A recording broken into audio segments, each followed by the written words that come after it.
Hello Kaushik గారు. Hi అండి. So cinema release అయింది, ఎంత సక్సెస్ అయింది, ఎలా ఉంది, ఇవన్నీ పక్కన పెట్టేస్తే కామన్గా సినిమా చూసిన వాళ్ళకి నాతో సహా చాలామందికి కొన్ని డౌట్స్ వచ్చాయి, కొంతమందికి కొన్ని ఇబ్బందికరంగా అనిపించాయి, కొంతమంది కొన్నిటి మీద కామెంట్స్ చేస్తున్నారు, ఇది ఇలా ఉండకూడదు, ఇది ఇలా ఎందుకుంది అని రకరకాల క్వశ్చన్స్ వస్తున్నాయి. వాటి గురించి మాత్రమే ఇవాళ నేను డిస్కస్ చేయడానికి నేను ముందుకు వచ్చాను. Okay. Like not like congratulating oh super, ఇది ఇవాళ నా మ్యాటర్ ఇది కాదు. Okay. So you ready for that? Yes. Climax వరకు మాత్రం యునానిమస్గా అందరూ కన్విన్స్ అయ్యారు, కనెక్ట్ అయ్యారు, చాలా బాగుందని మెచ్చుకుంటున్నారు కూడా. But the way you have connected these two lives, I mean Lavanya గారిది, ఆమని గారిది, and of course Karthikeya, this connection కానీ ఆ ఎమోషనల్ టచ్ కానీ చాలా చాలా బాగా అనిపించింది. సో మీరు కన్సీవ్ చేసిన విధానం ఒకసారి చెప్తారా ఆ క్లైమాక్స్ని?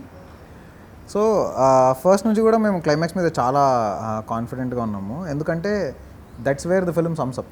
అసలు ఎటు తీసుకెళ్దాం అనుకుంటున్నాడు ఈ కథని అనేది మీకు క్లారిటీగా అర్థమయ్యేది క్లైమాక్స్లో. మిగతాదంతా you will enjoy it, you will entertain, you will get emotional, ఇవన్నీ ఉంటాయి. కానీ క్లైమాక్స్ పాయింట్ ఏంటంటే ఓవరాల్గా what is that you want to tell out of this film అనేది క్లైమాక్స్. సో ఆ క్లైమాక్స్లో మురళీ శర్మ గారు కూడా he played a very crucial role. So ఆయన నాకు లిటరల్లీ మురళీ శర్మ గారు సొసైటీ, నాకు సొసైటీని మురళీ శర్మ గారు త్రూ రిప్రజెంట్ చేద్దాం అనుకున్నాను. సో మనకి ఇప్పుడు మీరు అడిగిన ఏవైతే డౌట్స్ ఉన్నాయో, అంటే మీరు జనాల నుంచి వచ్చిన డౌట్స్ ఏవైతే ఉన్నాయో ప్రతి డౌట్ మురళీ శర్మ గారు అడిగేస్తారు. అరే అసలు నువ్వు చావింటికి వచ్చి అక్కడ ప్రేమించడం ఏంటి, మీ అమ్మకి ఇంకో పెళ్లి చేయడం ఏంటి, అది కూడా మీ నాన్న బతుకున్నాక ప్రతి పాయింట్ ఆయన అడుగుతారు. ఆయన అడిగిన పాయింట్స్ అన్నిటికీ ఇతను ఏం చెప్తాడు అనేదే క్లైమాక్స్. సో అది ఎందుకు అందరికీ నచ్చుతుంది అంటే వాళ్ళకున్న ప్రతి డౌట్ అక్కడ క్లారిఫికేషన్ వస్తుంది కాబట్టి ఆ వచ్చే క్లారిఫికేషన్లో వాళ్ళ డెప్త్ ఇంకెంత బాగా అర్థమవుతుంది అనే దాన్ని బట్టి క్లైమాక్స్ అంత నచ్చుతుంది జనాలకి. సో మెయిన్ ఏంటంటే ఇప్పుడు నేను ఇందాక కూడా don't judge a book by its cover అని చెప్పినట్టు వాళ్ళ క్యారెక్టరైజేషన్స్, అసలు ఎందుకు ఇలా ఉన్నారు వీళ్ళు, ఎందుకు ఇలా బిహేవ్ చేస్తున్నాడు ఇతను, అండ్ ఆమని గారి ట్రాక్ సపరేట్గా సినిమాలో ఒక ట్రాక్ రన్ అవుతుంటుంది, లావణ్యది కార్తిక్ది ఇంకో ట్రాక్ రన్ అవుతుంటుంది. ఈ రెండింటికి మధ్య కనెక్షన్ ఏంటి, ఒక పాయింట్లో హింట్ ఉంటుంది ఆడియన్స్కి ఏంటి కనెక్షన్ అనేది, బట్ ఆ రెండింటికి మధ్య proper connection establishment climax. So ఈ రెండు వచ్చి ఒకే దగ్గర ల్యాండ్ అవుతాయి. అంటే నీకు అది తప్పు కానప్పుడు ఇది తప్పు కాదు అనే పాయింట్ అది మీరు మూవీ చూసినప్పుడు ఇంకా it will be even more clear. I don't want to reveal much about it, but climax portions లో ఉండే జస్టిఫికేషన్ అందరి క్వశ్చన్స్కి ఆన్సర్. బట్ ఆ డైలాగ్స్ కూడా అసలు భలే కనెక్ట్ అయ్యారు. డైలాగ్స్ రాసిన విధానం కూడా చాలా చాలా బాగా అనిపించింది. అదే అంటే ఆ డైలాగ్స్ అన్నీ కూడా ఫ్రమ్ ది హార్ట్ వచ్చినవే. మీకు same I wanted to tell a story in honest way. So డైలాగ్స్లో ఉన్న ఆనెస్టీ వల్లే కనెక్ట్ అయ్యారు, అండ్ ఆ క్యారెక్టర్స్ని నిజంగా అంతలా అర్థం చేసుకున్నారు కాబట్టి కనెక్ట్ అయ్యారు క్లైమాక్స్లో.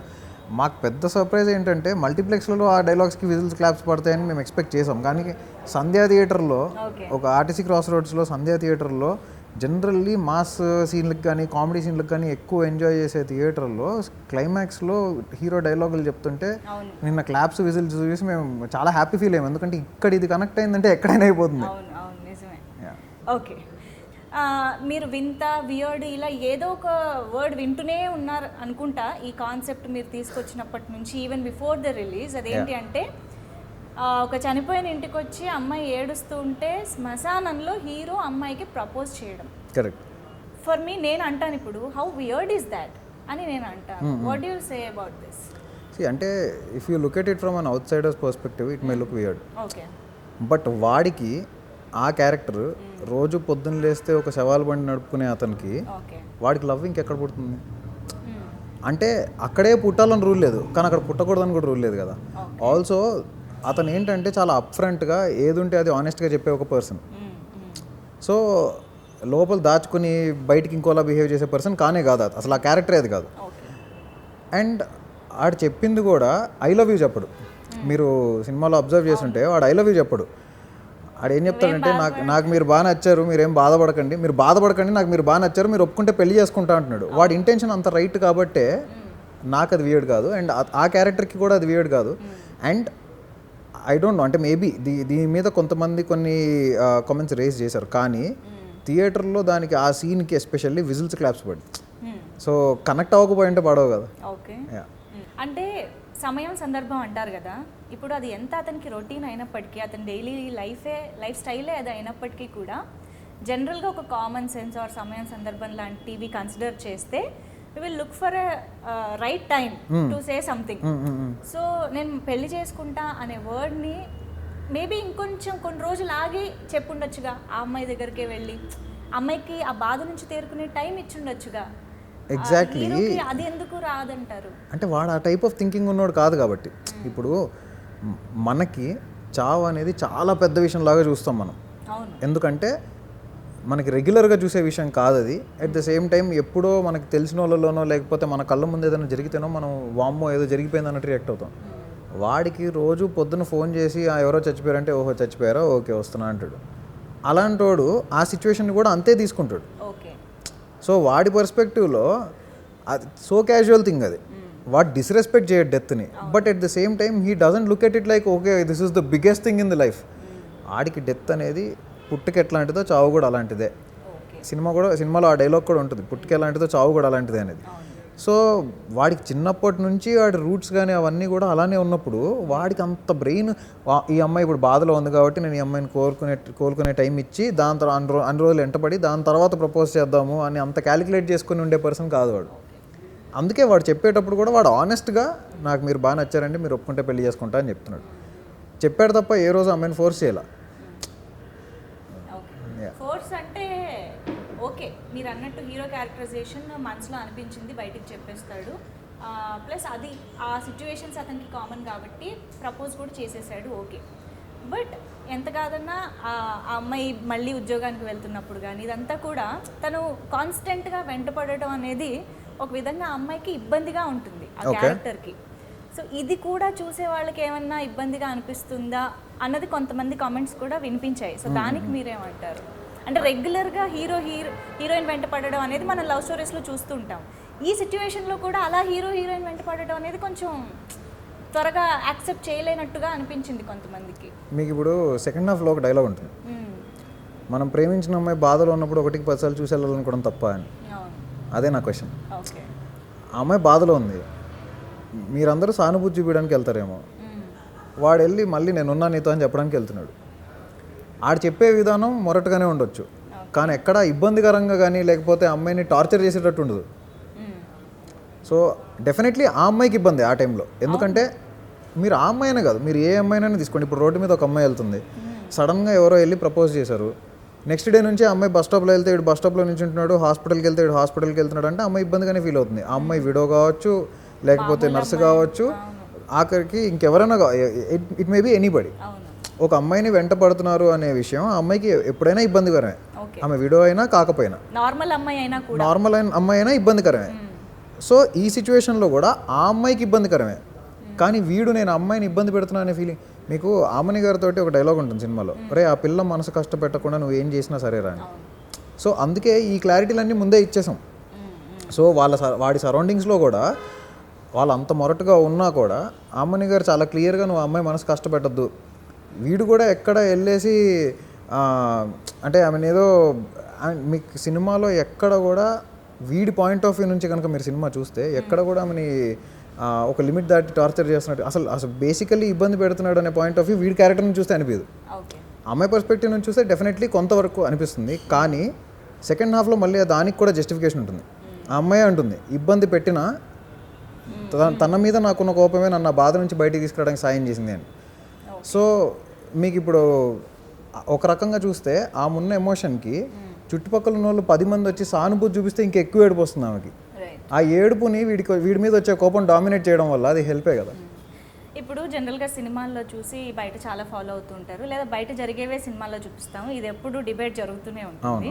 బట్ అది పక్కన పెడితే జనరల్గా సినిమాల్లో చూపించిన వాటికి కొంతవరకు ఇంపాక్ట్ అవుతారు, ఇన్ఫ్లుయెన్స్ అవుతారు. ఇప్పుడు మీరు ఇది చూపించారు, రేపు నిజంగానే ఎవరన్నా ఇలాంటి సిచ్యువేషన్లో లైక్ అంటే అప్పుడే ఎవరినో కోల్పోయి ఉన్న అమ్మాయికి ఒక అబ్బాయి వెళ్ళిపోయి ఇలా ఇబ్బంది పెట్టేస్తే, ఒకవేళ ఇలా చూసి ఇలా కూడా చేయొచ్చు అని అనిపిస్తే అది దానికి ఏం చెప్తారు? అంటే మీరు అన్నట్టు ఇది ఎప్పటి నుంచో ఉన్న డిబేటే, ఎప్పటికీ సాల్వ్ అవ్వని డిబేట్ కూడా. ఎందుకంటే మీరు సినిమాలో చూపించే ప్రతిదీ రియాలిటీలో చెయ్యాలా అంటే అది కరెక్ట్ కాదు. ఎందుకంటే ప్రతి ఒక్కడు ఫాలో అవ్వాల్సిన అవసరం లేదు, ఫాలో అవుతారని రూల్ లేదు. కానీ అట్ ద సేమ్ టైం రివర్స్లో ఆలోచిస్తే నిజంగా బయట జరుగుతున్నవే సినిమాలో కూడా చూపిస్తున్నాం. మీరు ఇందాక చెప్పిన స్టేట్మెంటే కరెక్ట్ అది. అండ్ ఇప్పుడు ఓకే, నేను చెప్పినట్టు, నేను సినిమాలో చూపించినట్టు మీరు అమ్మాయి వెంట పడితే ఓకే, మరి వీడి ఐడియాలజీలో వీడు అమ్మాయిని ఎంత బాగా చూసుకుంటున్నాడో, వీడు అమ్మాయి మీద ఎంత ప్యూర్గా ఉన్నాడో, ఎంత డివైన్ థాట్ ప్రాసెస్లో ఉన్నాడో, అంతే డివైన్ థాట్ ప్రాసెస్లో ఉంటే what is wrong? Okay, me thought process correct అయితే, మీ ఐడియాలజీ కరెక్ట్ అయితే లవ్ అనేది ఎక్కడైనా పుట్టచ్చు. దానికి ఇక్కడే పుట్టాలి, ఈ రోజే పుట్టాలి, కలిసి ఇన్ని రోజుల తర్వాతే పుట్టాలి అనేది ఈరోజు నేను కొత్తగా చెప్తుంది కాదు, అది అందరికీ తెలిసిందే, అందరూ ఫాలో అయ్యేదే. అండ్ ఏది మన చేతిలో ఉండదు ఆ టైంలో. మీకు ఈవెన్ హీరో అమ్మాయిని చూసినప్పుడు కూడా, ఇంక్లూడింగ్ మీరు ఒక ఆర్ఆర్ని అబ్జర్వ్ చేస్తుంటే కూడా, ఆర్ఆర్ చాలా క్లాసికల్ టచ్ ఇచ్చాం. ఎందుకంటే for him it is a very divine thing. వాడు ఇప్పటిదాకా ఎప్పుడు అలాంటి సిచ్యువేషన్లో లేడు. మీకు టీజర్లో రిలీజ్ చేసిన డైలాగ్ కూడా మనకి సినిమాలో నేను చాలాసార్లు నేను రోజు సావలేకపోతుంటా, పొద్దున్న లేస్తే నా పని అది, కానీ ఆ పిల్లని చూస్తుంటే మాత్రం చేతికున్న వెంట్రుకలు ఇట్ట లెగిసి నించున్నారా అంటే వాడికి గూస్ బంప్స్ వచ్చాయని ఆడు చెప్పే మూమెంట్. సో నిజంగా ఒక అమ్మాయిని చూడగానే అంత గూస్ బంప్స్ వచ్చాయి అన్నప్పుడు ఏం చేయగలుగుతాడు? ఓకే, సో ఇటేమో భర్త చనిపోయిన అమ్మాయికి హీరో ప్రపోజ్ చేయడం, ప్రేమించడం ఇదంతా జరుగుతుంది. ఇంకోవైపు అమ్మ, భర్త ఉన్నాడు బట్ స్టిల్ ఉండి లేనట్టుగా ఉన్నారు. ఇక్కడ అమ్మతో ఫస్ట్ ఆఫ్ ఆల్ ఫస్ట్ మాకు కనిపించే సీన్స్లో కలిసి మందు కొట్టడం, మందు గురించి డిస్కషను, గొడవ. ఇది బేసిక్గా ఎవరు ఎక్స్పెక్ట్ చేయలేదు ఫస్ట్ ఆఫ్ ఆల్. కానీ కొంచెం ఇది కూడా మళ్ళీ ఇప్పుడు ఫ్యామిలీతో వెళ్ళినప్పుడు అమ్మ కొడుకులు అందరు కలిసి వెళ్ళినప్పుడు చూస్తే కూడా కొంతమందికి ఇది ఇబ్బందిగా అనిపించే అవకాశాలు ఉంటాయి కదా. అమ్మ కొడుకు కలిసి మందు గురించి కొట్టుకోవడం ఏంటి అని అనిపించే అవకాశం ఉంటుంది. So what you have to say about? అంటే ఒకటండి, ఇక్కడ మనకు ఓవరాల్గా వరల్డ్లో సిటీస్, రూరల్ ఏరియాస్, పెద్ద పెద్ద బంగ్లాలు, చిన్న చిన్న గుడిసెలు, అన్ని రకాల ఎన్వైరన్మెంట్స్ ఉంటాయి. నేను ఎక్కడున్నానో అది మాత్రమే సొసైటీ, నేనున్నది మాత్రమే లైఫ్ స్టైల్ అనుకుంటే కష్టం. నాకు తెలిసిందే లైఫ్ స్టైల్ అనుకుంటే మాత్రం కష్టం. ఎందుకంటే మీరు చూసే వరల్డే కాకుండా, మీరు బతుకుతున్న వరల్డే కాకుండా బయట ఇంకా కొన్ని వేల కోట్ల మంది బతుకుతున్నారు. అన్ని కోట్ల మందిలో ఒక్కొక్కటిది ఒక్కొక్క కథ. నేను పిక్ చేసుకున్న క్యారెక్టర్ పేరు బస్తీ బాలరాజు, వాళ్ళమ్మ పేరు గంగమ్మ. అండ్ ఈ క్యారెక్టర్ పోనీ నేను ఏమన్నా కొత్తగా ఎక్కడ లేనిది, ఇప్పుడు ఈ గంగమ్మ అనే క్యారెక్టర్ ప్రపంచంలో ఎక్కడ లేనిది తీసుకొచ్చానంటే కాదు. నా చైల్డ్హుడ్లో మా అమ్మమ్మ గారు వాళ్ళ ఇంటి ఎదురుకుండా, అది కొంచెం ఒక బస్తీ ఇలాంటి ఏరియా ఆల్వాల్లో, మా అమ్మమ్మ గారి ఇంటి ఎదురుకుండా ఉండే హౌజెస్లో ఉండే లేడీస్ని చూసి నేను ఇన్స్పైర్ అయ్యి రాసిన క్యారెక్టర్ ఇది. ఓకే, నాకంటే ఈ క్యారెక్టర్ అనుకున్నప్పుడు నాకు ఫస్ట్ స్ట్రైక్ అయిన విజువల్స్ కానీ, వాళ్ళ హౌస్ ఎలా ఉండాలి, వాళ్ళ లైఫ్ స్టైల్ ఎలా ఉండాలి అన్నప్పుడు ఫస్ట్ స్ట్రైక్ అయిన విజువల్స్ అవే. సో నేను చిన్నప్పుడు వాళ్ళని చూసినప్పుడు వాళ్ళు ఇలానే ఉండేవాళ్ళు. అంటే బయటకు వస్తే మాట్లాడితే అంటే వాళ్ళ స్లాంగ్ కానీ, ఆ కొడక ఈ కొడక, అది తప్పుగా బూతుగా ప్రొనౌన్స్ చేయరు వాళ్ళు. అది వాళ్ళ it's a part of their culture which we cannot blame. And అమ్మతో కలిసి మందు తాగుతున్నాడు అనే పాయింట్ కూడా అక్కడ చూసిందే, తల్లి కొడుకులు కలిసి. అండ్ అంతెందుకండి, ఈవెన్ మీకు లిటరల్లీ మాట్లాడుకోవాలంటే హైఫై సొసైటీలో కూడా ఉంటాయి. కానీ వాళ్ళు ఎందుకు ఇబ్బంది పడతారంటే నిజం చెప్తే ఇబ్బంది పడతారు కాబట్టి. So that is there. అంటే కొంచెం జనాలు మనం రియాలిటీ మాట్లాడినప్పుడు ఇబ్బంది పడతారు. అయితే ప్రతి ఒక్కళ్ళు కూర్చుని ఇలానే తాగుతారా అంటే కాదు. అవును, ప్రతి ఒక్కళ్ళు కూర్చొని తాగక్కర్లేదు. ఇప్పుడు ప్రతి ఒక్కళ్ళు వెళ్ళిపోయి రేపు పొద్దున్న స్వర్గపురి వాహనం నడపక్కర్లేదు. వాడు నడుపుతున్నాడు, వాడి క్యారెక్టర్ అది. ప్రతి ఒక్కళ్ళు కూర్చుని వాళ్ళ అమ్మతో తాగక్కర్లేదు. వాడు వాళ్ళ అమ్మతో వాడికి ఉన్న ఈక్వేషన్ అది. So that's their bond. నేను ఒప్పుకుంటా, I agree with you completely. ఎందుకంటే కొన్ని ఏరియాస్లో లైక్ టు సే స్లమ్ కానీ అలాంటి ఏరియాస్లో వింటూ ఉంటాం. అట్లీస్ట్ చూడకపోయినా, అందరం చూడకపోయినా వింటాం. అక్కడ కొంచెం కామన్ యూనో మందు కొట్టడం కలిసి అనేది. బట్ ఒక్కటే, థియేటర్లో కలిసి కూర్చుని ఒక సగటు మిడిల్ క్లాస్ ఫ్యామిలీ లేకపోతే అలాంటి అలవాట్లు కానీ ఇది లేని వాళ్ళు అలా కూర్చున్నప్పుడు ఏంటి ఇది మనకి డైజెస్ట్ అవ్వట్లేదు అన్న ఫీలింగ్ వచ్చే అవకాశాలు ఉంటాయని డైరెక్టర్గా కొంచెం ముందు మనం ఇది ఎలా ఆడియన్స్ ఎలా రిసీవ్ చేసుకుంటారన్న థాట్ ఉంటుంది కదా. What was your thought then while writing it? అంటే ఒకటండి, I wanted to stick true to the characters. Okay, I want to tell the story in as honest way as possible. So ఇప్పుడు వాళ్ళిద్దరి క్యారెక్టర్స్లో అసలు మందు తాగే సీన్లు రెండు చోట్ల ఉంటాయి సినిమాలో. వాళ్ళిద్దరు కలిసి ఒక చోట ఇద్దరు కలిసి కూర్చొని తాగరు, జస్ట్ నా సీసా అని చెప్పి తీసుకుంటుంది ఆవిడ వంట చేసుకుంటే ఆవిడ తాగేస్తారు. సో దానికి చాలామంది నవ్వారు, ఎందుకంటే that was shown in a funny way. So people are enjoying that even in multiplexes. Right. మరి మల్టీప్లెక్స్లో సగటు మిడిల్ క్లాస్ ఆడియన్గా కూర్చొని చూసేది, వాళ్ళందరూ ఎంజాయ్ చేస్తున్నారు ఆ సీన్ని. సో ఇబ్బంది పడినట్టు నేనైతే అనుకోలేదు, నాకు అనిపించలేదు, నాతో పర్సనల్గా కూడా ఎవరు కంప్లైంట్ చేయలేదు. సెకండ్ టైం వచ్చేది సెకండ్ హాఫ్లో. ఆ సీన్ దగ్గర ఇబ్బంది పడతారా అంటే that's a very very emotional scene. అసలు వాళ్ళ మదర్ లైఫ్ స్టైల్ ఏంటి, చిన్నప్పటి నుంచి ఆవిడ పెరిగిన విధానం ఏంటనేది చూస్తే ఆవిడ క్లియర్గా ఎక్స్ప్లెయిన్ చేస్తారు కూడా. అంటే ఒక ఆడపిల్ల బయటికి వెళ్ళి, అంటే వ్యాపారం చేసుకునే ఆడదంటే అందరికీ లోకువే, తనంతటి తను సొంత కాళ్ళ మీద నిలబడి తను ఒక హస్బెండ్ మంచాన పడుంటే, ఇన్ని సంవత్సరాలుగా మంచాన పడుంటే, she is the one who took a stand and took care of her father and her son, her husband and her son. So ఇన్ని సంవత్సరాలుగా ఒక హస్బెండ్ని, ఒక కొడుకుని తానే సాక్కుంటూ వచ్చి తను ఎన్నో హర్డిల్స్ ఫేస్ చేసి ఉంటుంది లైఫ్లో. బయటికి వెళ్తే ఎంతోమంది ఎంతో మాట్లాడుంటారు.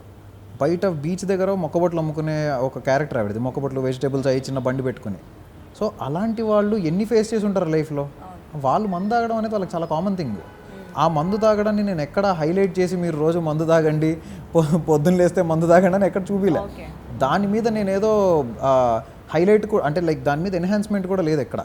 అది it's small part in the scene where it blends well with the emotion. ఆవిడ కొడుకుని కొట్టుంటుంది. సో బయటకు వచ్చి ఏంటి ఒక్కదాన్ని కూర్చొని మందు తాగుతున్నావు, మనసు కష్టం వేసిందా అంటే, బిడ్డను కొట్టినప్పుడు ఏ తల్లికైనా మనసు కష్టంగానే ఉంటుంది కదా. సో ఆవిడ మనసు కష్టంగా ఉంది కాబట్టి ఆవిడ అది కూడా వాడిని కొట్టినందుకు, అదే బిడ్డను కొట్టినందుకు ఆ బాధలోనే. ఓకే. అండ్ ఇంకొకటి, అమ్మకి పెళ్లి చేయాలనుకోవడం అనేది ఒక పెద్ద టాపిక్ సినిమాలో. ఆబ్వియస్గా మేజర్గా దాని మీద నడుస్తుంది కూడా మనకి సెకండ్ హాఫ్లో. సో బేసిక్గా ఒక ఆడదానికి, ఒక స్త్రీకి సెకండ్ మ్యారేజ్ అనేది ఇప్పటికీ కొంచెం విచిత్రంగా చూసే సందర్భాలు ఉన్నాయి. But thank God, luckily, fortunately కొంచెం రోజులు మారుతూ వచ్చాయి. ఈ మధ్యకాలంలో పిల్లలే దగ్గరుండి అమ్మకి పెళ్లి చేసిన సందర్భాలు చూస్తున్నాము కళ్ళెదురుగానే. బట్ స్టిల్ అంటే ఇక్కడ రెండు సందర్భాల్లోనే ఒక అమ్మాయి, ఒక స్త్రీ సెకండ్ మ్యారేజ్ చేసుకునే ఛాన్సెస్ ఉంటాయి. ఒకటి కంప్లీట్గా డివోర్స్ అయినప్పుడు, లేదా కంప్లీట్గా భర్త చనిపోయిన తర్వాత, ఆ చాప్టర్ అయిపోయిన తర్వాత. బట్ ఇక్కడ ఆమని గారికి హస్బెండ్ ఉన్నారు. Okay, whatever situation he is there. ఆ సిచ్యువేషన్లో అమ్మకి పెళ్లి చేయాలనుకోవడం సెకండ్ మ్యారేజ్, అది ఎంతవరకు కరెక్ట్ అంటారు?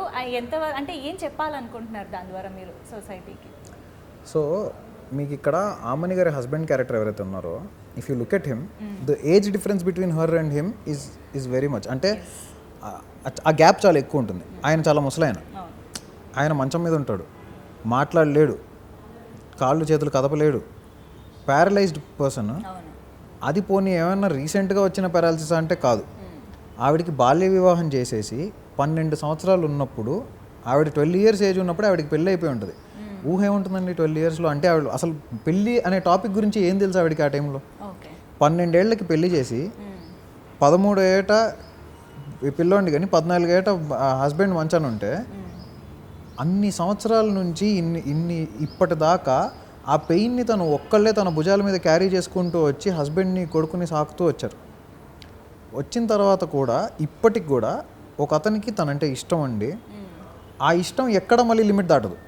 అతను చాలా క్లియర్గా, నువ్వు నన్ను పెళ్లి చేసుకుంటావా, నిన్ను, నీ కుటుంబాన్ని, నీ ఫ్యామిలీని కూడా నేను నా సొంత ఫ్యామిలీలా చూసుకుంటాను, ఇంక్లూడింగ్ హర్ హస్బెండ్ అని చెప్తాడు.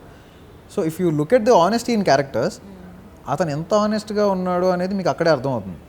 నిన్ను, నీ కుటుంబాన్ని నేను నా సొంత కుటుంబంలో చూసుకుంటాను అన్న తర్వాత, అప్పుడు కూడా ఆవిడ పోనీ వెళ్ళిపోయిందా అంటే లేదు.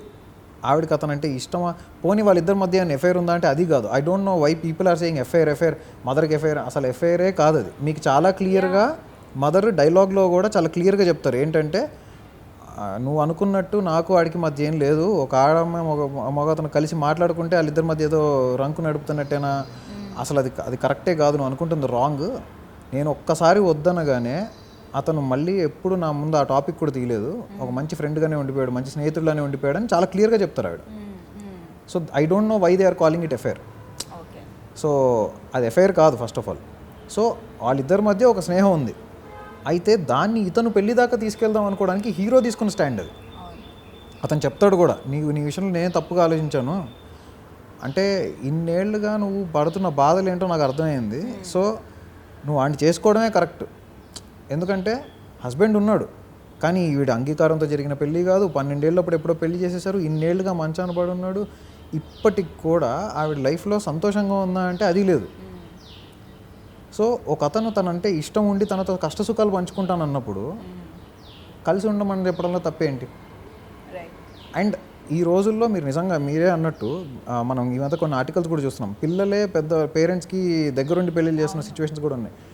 అది బేసికల్లీ ఏంటంటే ఆ క్యారెక్టర్ పడుతున్న ఎమోషన్ అనేది ఒకసారి అర్థం చేసుకుంటే దాంట్లో ఉన్న డెప్త్ ఏంటనేది మీకు ఆటోమేటిక్గా క్లియర్గా ఉంటుంది. ఓకే, సో యాక్చువల్లీ కౌశిక్ గారు చిల్. నేను ఏంటంటే నో సీరియస్లీ ఇవన్నీ నేను అడుగుతున్నది దానికంటే కూడా బయట ఉన్న కామెంట్స్ చూసినప్పుడు నాకు అనిపించింది ఇన్ని డౌట్లు ఎందుకు వస్తున్నాయి. క్యారెక్టరైజేషన్ అక్కడ క్లియర్గా కనిపిస్తుంది, వాళ్ళ లైఫ్ స్టైల్ క్లియర్గా కనిపిస్తుంది కదా. ఓకే, లెట్ మీ క్లారిఫై, మీ ద్వారా క్లారిఫై చేస్తే చాలా మంది డౌట్ క్లియర్ అవుతుంది అనే ఉద్దేశంతోనే నేను వచ్చాను. But I totally understand the characterisations. And బేసిక్గా ఒక అమ్మాయిగా, ఒక ఆడదానిగా మీరు 2 క్యారెక్టర్స్ని, అటు లావణ్యది కానీ ఇటు ఆమని గారిది కానీ ఎలా అయితే డీల్ చేశారో, హీరోని ఇద్దరికి తోడుగా ఎలా నిలబెట్టారో దానికి ఐమ్ ఫిదా అండి. Totally happy for that. ఎందుకంటే సొసైటీలో స్లమ్లో అనే కాదు, జనరల్గా కూడా అలాంటి లైఫ్స్ నుంచి, అలాంటి ఫేజెస్ నుంచి చాలామంది వెళ్తూ ఉంటారు. కానీ దానికి ఇలాంటి తోడు దొరకడం అనేది చాలా రేర్, చాలా కష్టంగా ఉంటుంది. సో హీరో క్యారెక్టరైజేషన్ని అంత అద్భుతంగా తీర్చిదిద్దారు నిజంగా. And I think I should thank you for that. Thank you. And ఒకటేంటంటే జనరల్గా ఇలాంటి సినిమాలు తమిళ్లో కానీ మలయాళంలో కానీ వచ్చినప్పుడు మనం కంపేర్ చేస్తూ ఉంటాము, అబ్బా అక్కడ చూసారా అంత రియలిస్టిక్గా అంత న్యాచురల్గా వచ్చాయి, మన దాంట్లో ఎందుకు ఇలాంటి సినిమాలు రావట్లేదు అని చాలామంది అంటూ ఉంటారు. ఇవాళ ఇలాంటి సినిమా వచ్చింది, చాలా రియలిస్టిక్ అప్రోచ్ని స్క్రీన్ మీద చూపెడుతూ ఉంటే ఇలాంటి కామెంట్స్ ఎందుకు వస్తున్నాయి అంటారు? ఎక్కడ తప్పు జరుగుతుంది? దట్స్ ది ఐరనీ అండి. Unfortunately that's the irony. అంటే మనకిప్పుడు మలయాళం సినిమాలు, తమిళ సినిమాలు చూస్తున్నప్పుడు ఇలాంటి పాయింట్లు చాలా ఉంటాయి అక్కడ. అంటే ఈ పాయింట్ కాదు, బట్ ఇలాంటి డెలికేట్ పాయింట్స్ విచ్ ఈజ్ రియలిస్టిక్గా జరుగుతున్న సిచ్యువేషన్స్ని తీసుకొని ఇలాంటి డెలికేట్ పాయింట్స్ చాలా సినిమాల్లో మలయాళంలో, తమిళ్లో చెప్తే అవి అక్కడ పెద్ద పెద్ద హిట్లు అయ్యి మళ్ళీ ఇక్కడికి తీసుకొచ్చి మనం ఇక్కడ చూస్తాం. అన్ఫార్చునేట్లీ మనం ఇక్కడ తీసినప్పుడు ఫస్ట్ టైం ఇక్కడ తీస్తే ఏమవుతుందంటే అదేంటో, అంటే వచ్చేటప్పుడు థియేటర్కి వచ్చేటప్పుడు ఒక మైండ్ సెట్తో రావడం వల్లనో ఏంటో తెలియదు. We can't blame the audience, because end of the day వాళ్ళ సినిమాని ఎంజాయ్ చేయడం ఇంపార్టెంట్, మన సినిమా చేసేది కూడా ఆడియన్స్ కోసమే. బట్ ఎక్కడో మనం వేరే లాంగ్వేజెస్ నుంచి తీసుకొచ్చుకునేది, ఇప్పుడు మీరు అదే సినిమా ఇంగ్లీష్ సినిమాల్లో అసలు ఇంతకంటే ఇది ఇంకా చాలా నథింగ్, దీనికంటే ఎక్స్ట్రీమ్ ఉన్న పాయింట్స్ కూడా ఇంగ్లీష్ సినిమాలు చూసి అబ్బా ఎంత రియలిస్టిక్గా ఉంటుందంటాం. అది మీరు తెలుగుకి వచ్చేసరికి ఎక్కడో మరి I don't know why it happens like that. But somehow అదైతే ఉంది, అది కొంచెం పోవాలి. ఇప్పుడిప్పుడే తెలుగు సినిమా చేంజ్ అవుతుంది, ఇప్పుడిప్పుడే కొత్త కథలను ఎంకరేజ్ చేస్తూ ఉన్నారు, అండ్ డిఫరెంట్ పాయింట్స్ని టచ్ చేయడానికి డైరెక్టర్స్ కానీ ప్రొడ్యూసర్స్ కానీ డేర్ చేస్తున్నారు. So one thing I'm very happy about is I didn't pick a regular point. I wanted to tell a strong hard hitting content and we told it. Even Aravind గారు కానీ వాసు గారు కానీ దాన్ని ఎంత నమ్మారంటే ఆ పాయింట్ని, ముగ్గురం కూడా మేము మేజర్గా సినిమా మీద బ్యాంక్ అయింది ఆ పాయింట్ మీద. మదర్ వెడ్డింగ్ కానీ, ఒక విడోడ్ లేడీ కానీ, మీరు ఓవరాల్గా సినిమా చూస్తే అసలు లేడీస్కి ఎంత ఇంపార్టెన్స్ ఉంటుంది అంటే, మనకి ఈ మధ్యకాలంలో ఈ సినిమాలలో జనరల్లీ ఆడవాళ్ళని తక్కువగా చేసి చూపించడమో లేకపోతే ఎక్కువ ఇంపార్టెన్స్ లేకపోవడమో కొన్ని సినిమాల్లో అవుతుంది.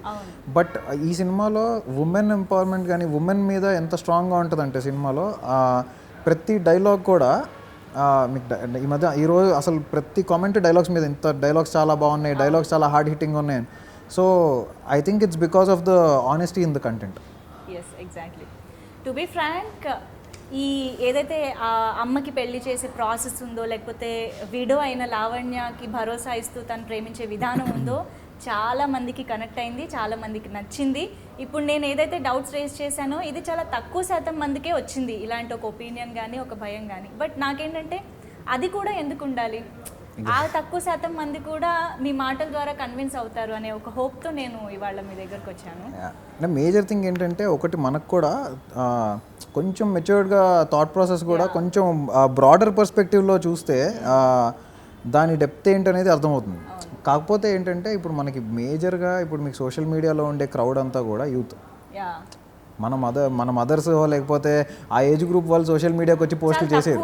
యా సో వాళ్ళ నుంచి నాకు నిన్న సినిమాకి వెళ్తే ఈవినింగ్ షోకి వెళ్తే ఒక అతను వచ్చి నేను మార్నింగ్ సంధ్యాలో చూశాను, మా మదర్ని తీసుకొని మళ్ళీ వచ్చాము మా మమ్మీకి చూపిద్దాం సినిమా. సో లేడీస్ ఎంత బాగా కనెక్ట్ అవుతున్నారు అనేది నాకు వస్తున్న కాల్స్ కానీ మెసేజ్ కానీ చూస్తుంటే I'm very very happy. Because end of the day నేను చెప్పాలనుకున్న కంటెంట్ కూడా వాళ్ళ రిలేటెడే.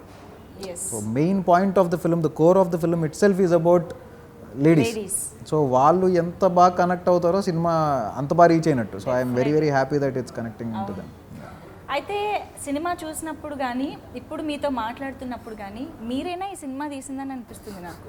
ఇది నాకు చాలా సర్ప్రైజింగ్గా ఉంది.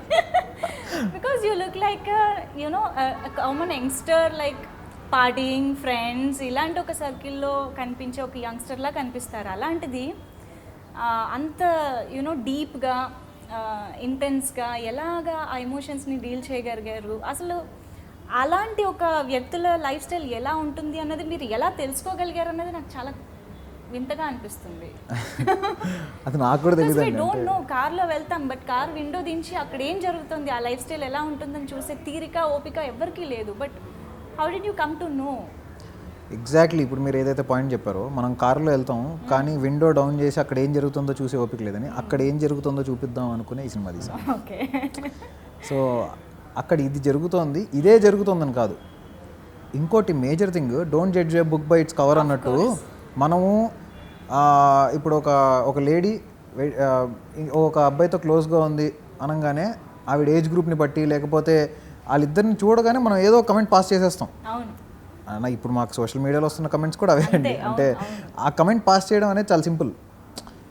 కానీ once you understand what is behind it, వాళ్ళు ఎందుకు అలా ఉన్నారు అనేది మనకి ఎవ్వరికీ అవసరం లేదు. మనం ఫస్ట్ మన కమెంట్ వేసేయడం అంతే. అసలు ఎందుకు ఇది అనే క్వశ్చన్ వేసుకోవడానికి ఈ సినిమా. సో వాళ్ళందరి ఇప్పుడు ఏ ఒక్క లైఫ్ స్టైల్ అయినా ప్రతి ఒక్కళ్ళ లైఫ్ ప్రతి ఒక్కళ్ళ వరల్డ్ ఈజ్ డిఫరెంట్. సో వీళ్ళ పాయింట్ ఆఫ్ వ్యూ నుంచి once you get in to their shoes and you understand their emotions, you will understand what is the film. Exactly. Okay, so ఇప్పుడు నేను చెప్తున్నాను, కంగ్రాచులేషన్స్ కౌశిక్ గారు for the wonderful success. నిజంగా Telugu cinema ఇండస్ట్రీలో, in fact Telugu సినీ చరిత్రలో చాలా ఒక డిఫరెంట్ కాన్సెప్ట్తో, డిఫరెంట్ ఎమోషనల్ టచ్తో మీరు ఈ సినిమాని తీసుకొచ్చారు. చావు కబురు చల్లగానే డిఫరెంట్ టైటిల్తో, ఇది కూడా నిలిచిపోతుంది అలాగా. సో ఐ హోప్ ఇంకా ఈ సినిమా ఇంకా ఎక్కువ మందికి రీచ్ అవ్వాలి, చూడాలి, అండ్ ఇలాంటి ఎన్నో వండర్ఫుల్ డిఫరెంట్ కాన్సెప్ట్స్తో మీరు మళ్ళీ సినిమాలు తీసి మెప్పించాలి అని మనస్ఫూర్తిగా కోరుకుంటున్నాను. Thank you so much. Okay, so viewers, ఇలాంటి డౌట్స్ ఉన్న చాలా మంది కోసమే నేను ఇవాళ డైరెక్టర్ గారితో ఇంటరాక్షన్ పెట్టడం జరిగింది. ఐ హోప్ ఒకవేళ మీకు ఎలాంటి డౌట్ ఉన్నా క్లారిఫై అయ్యింది అని మీరు కన్విన్స్ అయ్యారని అనుకుంటున్నాను. బికాజ్ నేను ఒకటే చెప్పాలనుకుంటున్నాను ఏంటంటే, ఫ్యామిలీ అందరితో కలిసి, అమ్మ అక్క చెల్లి ఇలా ఆడవాళ్ళందరితో కూడా కలిసి వెళ్ళి సినిమా చూడండి. డెఫినెట్గా అందరికీ నచ్చే సినిమా అని చూసిన వాళ్ళు కూడా చాలామంది చెప్తున్నారు. Okay, so please go watch చావు కబురు చల్లగా ఇన్ థియేటర్స్ అండ్ ఎంజాయ్.